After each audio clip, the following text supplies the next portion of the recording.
Hello.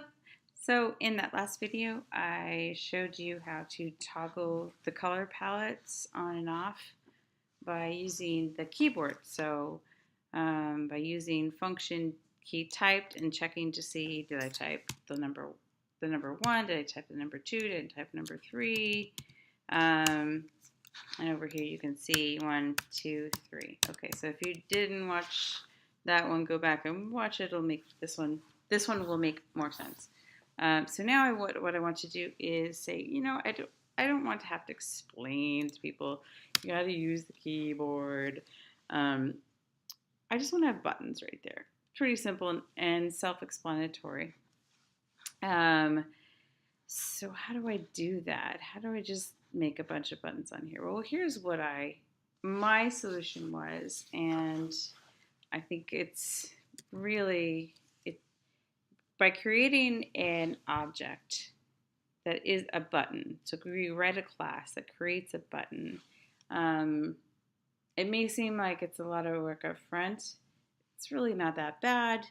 And then everything's just nicely kept together. And that button just takes care of itself on its own. You don't have to worry about it. Um, so let's do that. So I'm going to create a class called button that's going to handle all that stuff for me. Class button. So if you recall, always name your classes with a capital. And then every class needs a constructor. The constructor is basically kind of like the setup function. When the object is first created, it'll set all the data that you want for that object. We're also going to need something to actually display it on the screen. So we're going to say show. I'll fill all that in later. And then let's start there. That's a good start. We don't need this anymore. Get rid of that. Okay, class of button. Now, when the button gets created, what's it going to need? I'm going to make circular buttons just because it's easier for now. It's going to need, and each one's going to need an X, it's going to need a Y, it's going to need a width, and probably a color would be nice. So I'm going to say the parameters that it's going to require are X and a Y. And remember, these are just temporary variables that we're going to pass in. X, Y, width, and C for color. And then we got to go through that whole process. This dot X equals X. This dot Y equals Y. This dot width equals width. This dot color equals, color, hello, C equals C. Okay. That's all we need for now. Now we can just, let's go ahead and do the show function. Ellipse this dot X, this dot Y, this dot width, and width again. I guess we could have called it size. I don't know. Okay, cool. I think that's all we need. X, Y, width, height. Now let's create our buttons. I'm going to say var button. We'll start with button 1. And in the setup, we'll say button 1, you are a new button object. New button. And then we're going to pass in the information that we want it to have. The width, the height, the X, and the Y.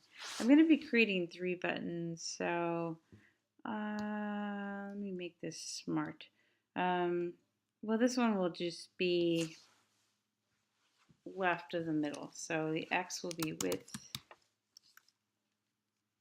divided by 2 minus 60 pixels. We'll move it over. The Y, I don't know. I'm just going to set 250. The width, 30. And then I'll make it black. Okay. Now we can't see it, so let's go check. Let's just display it so we know it's working. Go down here and say button dot show, which is supposed to draw the ellipse on the screen. Button dot show semicolon. Oh, there it is already. Ah, it's orange. Why is it orange? Oh, because the last color filled was this last color on that palette there, so I forgot to do this. Fill. I went to all the trouble to give it a color and I never used it. There we go. Now we have a black button. Okay. Doesn't really do anything right now because we haven't done anything except for draw a circle. We need to get it to behave like a button. So let's give it some sort of function to make it behave like a button. And I'm going to create a function for it called select, so that it checks if it's been selected. You could say hit, you could say click, you could say whatever. Select. Okay, so to know if it's selected, remember we need to know if the mouse is on top of it when it gets clicked. So we do our fancy equation var d for distance, I guess. So we're going to find the distance between the mouse x, the mouse y, and then the buttons x and y. Okay, that's the distance between the mouse and the middle of the circle. And we've done this before. And now we just compare that distance. If it's outside, if it's greater than the radius of the circle, that means it's outside the circle. If it's smaller than the radius, that means it's inside the circle. So we'll say, hey, if that distance we just calculated is less than the radius, this dot w, the w is actually the whole width, so it's actually the diameter. So we want to say divide by 2. That way we get half of it, which is the radius. If that's true, then we know we've been clicked on. Let's check that with a console log.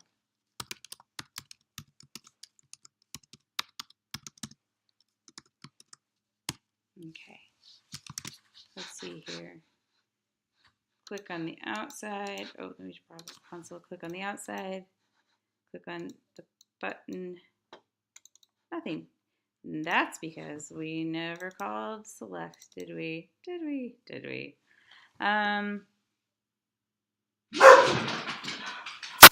Maggie, shut up. So we could call it here and have it check every time through the draw loop.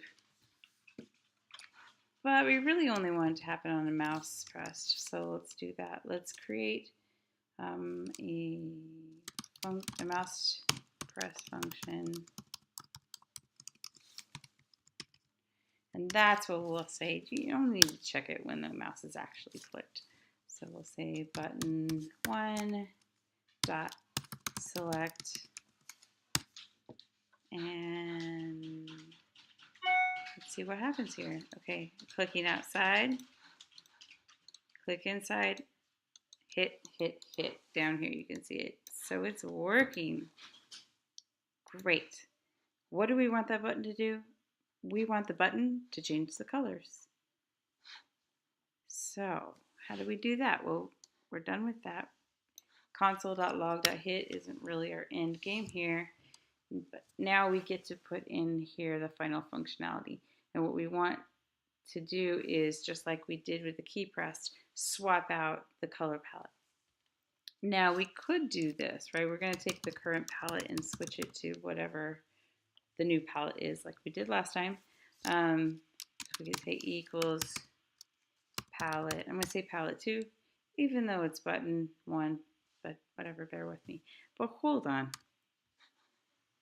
Current palette will be switched to palette 2. This is the class is like the recipe for us to make buttons over and over again. If we tell every single one of them to change it to palette 2, we will only get the result of palette 2 every single time. The whole point of making a class for buttons is that you can make, you never want every button to do exactly the same thing. Buttons are about giving you choices. So we need each button to know what it's supposed to do. It needs to change the colors to a certain specific palette. So we need to go one step further up here in our constructor, and we're going to say, I'm also going to pass you a palette. So I'm an array of colors. I'm calling it a palette. I'm also going to pass you an array. So do this as well. C equals, oh, sorry. Yeah, P for palette, P. All right, let's just check it first. See if that's working. Console log this dot P and see what happens.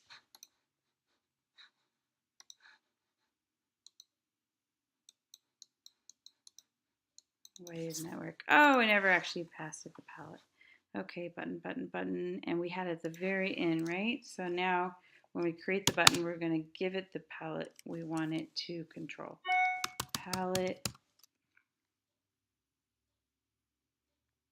1. No, let's say 2, so we can see a change. We'll change it back later. Okay, done. Okay, console, click. Yay, there it is. There is the palette. So that button knows it's palette because it's just the console log is inside the actual button itself. So there we go. So let's do it. Let's use it. So now when it clicks on, it's going to say whatever the current palette is, switch it to my personal palette, the palette that was given to me at birth. Okay, let's do this. Yeah, okay, so we only got one, but our button works. So simple, really, when you think about it. Don't be intimidated by objects. They're here to make your life easier. So to wrap up, let's put all the other ones in there just for fun. Button 1, button 2, button 3. So we're going to make 3 of them because we have 3 palettes. Let me switch all these. 3. And then we're going to pass each of them a separate palette. And I need to put them in different places. So this one's 60 to the left of center. The next one will just be in the center. And this one will be 60 plus, or 60 to the right. Palette 1, palette 2, palette 3. Once again, down here. You might be noticing, maybe I could use an array to store all my buttons. You're so clever.